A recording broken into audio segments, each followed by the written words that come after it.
in fact, in South Africa and in England. And it really does strengthen us. So we do local training here. That's another benefit available to congregations and groups. But the national trainings, beyond even the clergy caucus training, are low cost, high value, and very, very important. I also just want to acknowledge Dr. Bruce McKay from Buffalo. Thanks for coming. Bruce is director of the New York Network. So I think he gets the award for farthest traveled here today. But we also have a close second I do want to acknowledge in Rochester. There's an organization called Acts Rochester, which is forming and getting going, and one of their leaders, Bridget, decided yesterday to come and travel. Thank you. It's great. And now I have the honor and pleasure, another resource in this Gamaliel Network, to introduce our keynote speaker. Reverend Willie Brisco.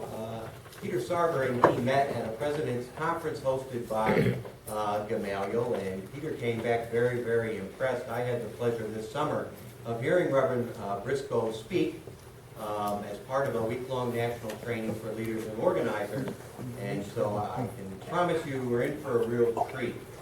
Reverend Brisco was born in Mississippi, spent some time in Detroit, but most of his work life in Milwaukee. Retired from a career in correction, and heard about Gamaliel with the organization Micah in Milwaukee, and not that many years ago actually attended a week-long training and really caught the bug, caught the organizing bug. So I have the pleasure and honor of introducing Reverend Willie Brisco.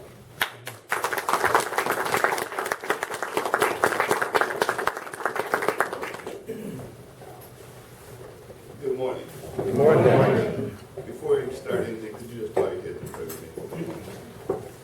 Lord, I want to thank you for the many opportunities that you presented me with, the many blessings you bestowed upon each and every one of us. I ask that today that you hide me behind your throne of protection, because Lord, you know my mouth, and you know my ability to stray from the line. So I'm asking that you keep me in your prayers and keep me in your blessings this morning as we deliver this message. These are many more things I ask in God and Son. Amen. Amen. First of all, I want to thank Acts, because my mother always said people don't have to invite you anywhere. People don't have to feed you, but they invite you. So I've been invited and I've been fed, and I thank you. I bring you greetings from Micah, which is Milwaukee Inner City Congregations Allied for Hope. We, our acronym, spell the prophet Micah. And one of our mission statement is, what does God require of you, O man, but to love, mercy, do justice, and walk humbly with your God. We take those functions very seriously. I stand before you here today stating that, and I say this with the most conviction, that I have never been clearer in my life. And I'm 59 years old, never been clearer in my life what God would have me to do. Because I walk and speak with him daily, and he guides me. Because I'm telling you, if it was up to me, I would be on the banks of a pond in Mississippi fishing for crappie. This was not my choice as a retirement venue, is to do social justice work and try to convince churches what social justice was. Because most churches tell me, we don't want to get involved in politics. We don't want to get involved in social justice. And I have to go and pick up the Bible and go, what Bible are they reading? Where are they coming from? But I want to give some disclaimers before I start here today. If I offend anyone, it's not intentional.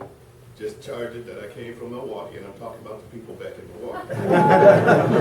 It's not the people in Syracuse that I'm talking about. I also want us to have a disclaimer that if there's anything done here where you feel that you won't say amen, just say hey man. Because I have not come here to offend, I have come here to energize and to kind of give you a prescription of where I come from. Now, I didn't get a time limit for this speech, but I went last night and I saw the Buddhist monk speak, and I saw him speak. So I realized that you people here in Syracuse do not have a time limit on speech. So I am going to use the time that they allotted for me. Now, one thing about Baptist preachers, that we're known for stories. We don't originate story, we recycle it. We don't come up with that. There is one that will tell you that we're near a college campus. There was these college students.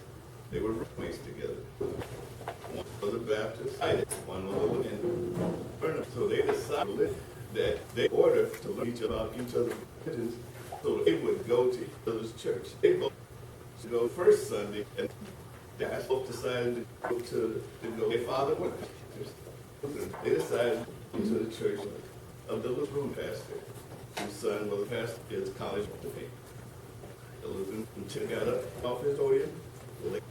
They vigorously took up a pig watch, each stated on the podium, aired his speech, and put the Lutheran talk. So the bishop leaned over to the son. He said, what he and father doing is about that when the time very meticulous about time, he's going to time every verse he says, and sure he's going to round, and he's going to make sure that the program stays Sunday. The next debate to the Baptist stood up podium, off his Baptist preacher, put on the podium to watch again to laid his notes in, and assembled.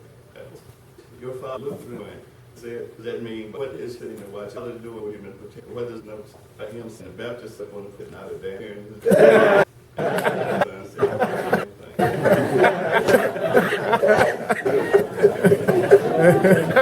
so I promise not to try to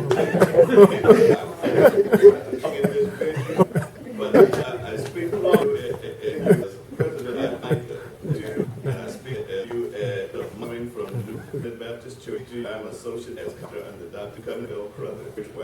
And this is one of the things that get in a lot of trouble when people say, well, which Baptist action do you represent? And I tell them, I pick one that John represents. I said it on the radio one Friday, and the next Monday morning I was in my master's office again. Where I spend a whole lot of time. And that is probably the reason you will never see me have a church, because I offend a lot of people. Because this is what God intended his church to look like, what is sitting out here today. That's right. And we have to be intentional and deliberate with doing what God would have us to do by having this church look like it here today, because it doesn't happen on its own. You got to be in people's face. You got to tell them that it doesn't matter what God you serve or how you serve him or whatever. We all serve an awesome and mighty God. Amen. And we need to stop separating ourselves on Sunday and get intentionally going to see what other people do. Amen. Because that's the only way we're going to correct this. I told people as we were sitting down, because if we don't do this, it's going to be a hell of a way trying to find your place in heaven with all of these factions and what streets you live on if we don't get together as one body in this living God. I want to tell you where I came from, to show you where I arrived at this place. I spent my formative years in Syracuse, Mississippi, on a self-sustained, not sharecropping farm, on a farm that my grandfather owned, the original 39 acres that came down from the 39 acres and a mule. They maintained and still maintain to this day. Self-sufficient. I thought it was the greatest place on earth. We had rivers, streams, and woods to run through, but there were things I didn't understand. I never understood why one night a bunch of white men drove their trucks up in our front yard. My mother and my grandmother ushered us out back, and we hid in a ditch. And my grandfather brought my aunt, my favorite aunt, out on the porch and beat her bloody with a strap. I didn't find out later that he beat her to save her life, because as she was walking home from school, some white kids spit out of the bus and spit on her. And she took a rock and threw it in the bus and hit one of the kids. They came there that night to lynch my aunt. I didn't find that out until later. I didn't find out till later that every day when we passed this poor white house, they were no better than us. They had terror clothes, but every day our school bus passed this house, they would yell out the word nigger out of the window. I didn't understand that that was a derogatory term, but I do remember as we were driving home one day and that house was on flames and everybody on the bus cheering.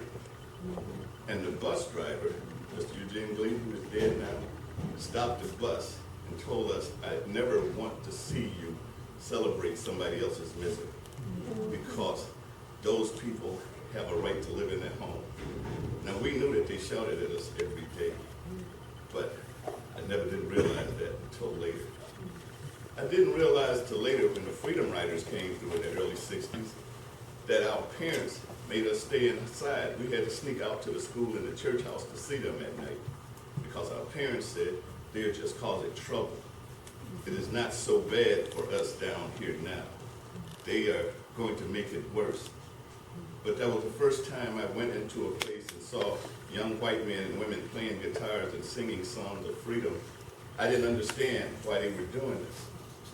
But now when you go down south and you go everywhere, you see Dr. King's picture over everybody's mantle and every light, but nobody says how hard it was for him to penetrate the South, not only because of the ignorance, but because of the fear. I didn't understand that at that time. I stayed mad at my grandfather for years. I even got angry at my mother for taking us and moving us to Detroit, Michigan.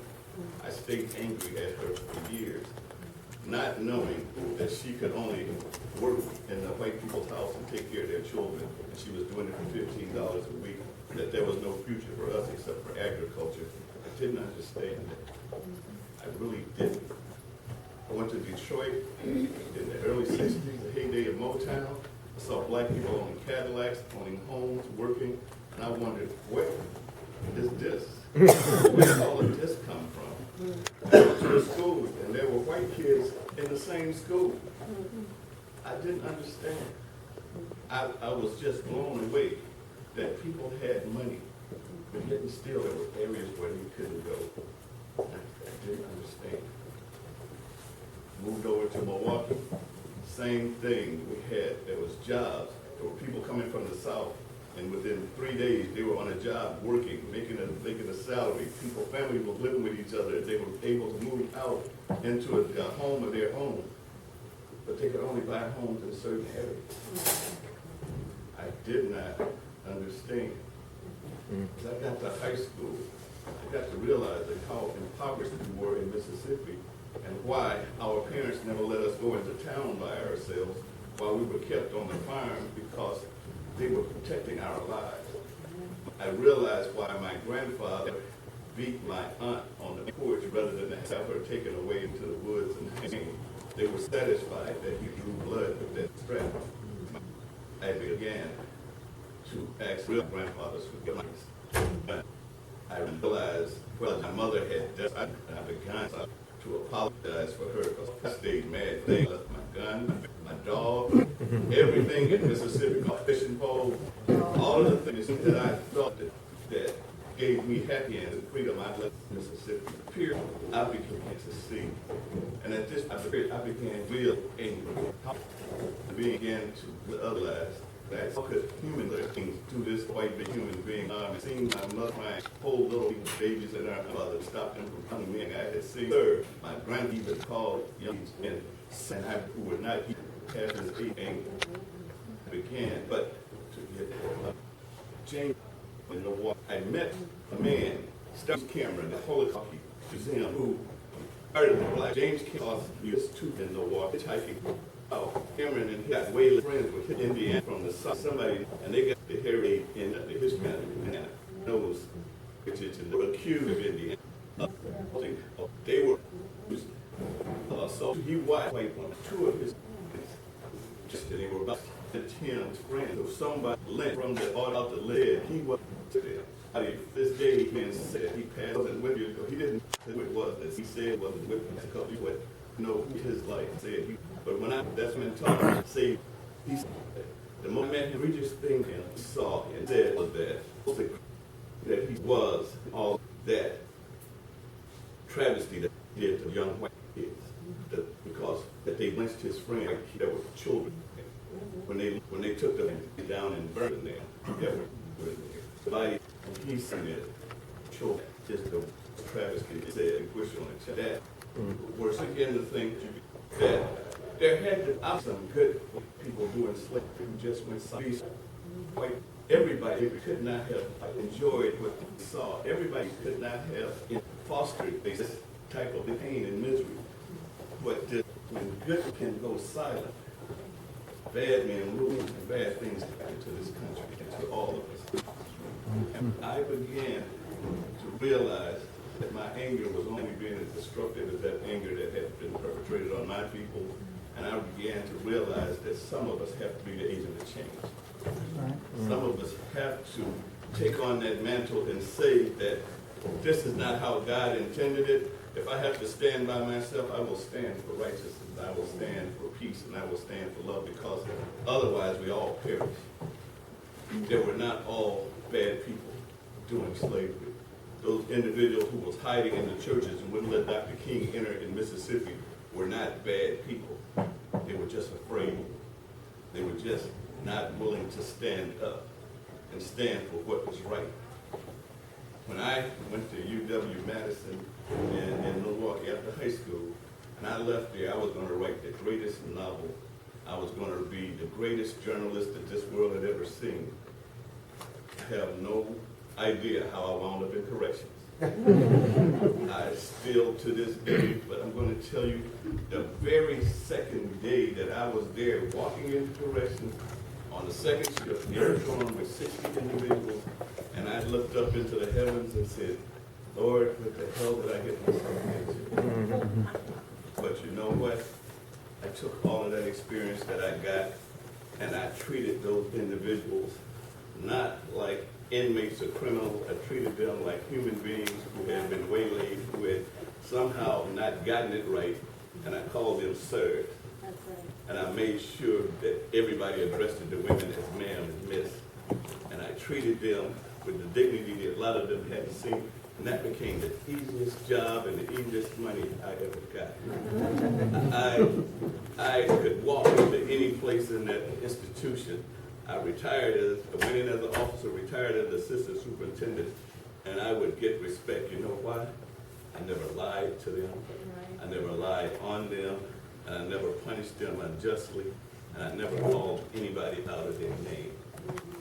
That is the dignity of what I've learned from my mission over the years, that to never do to any people what I had seen done to my people and do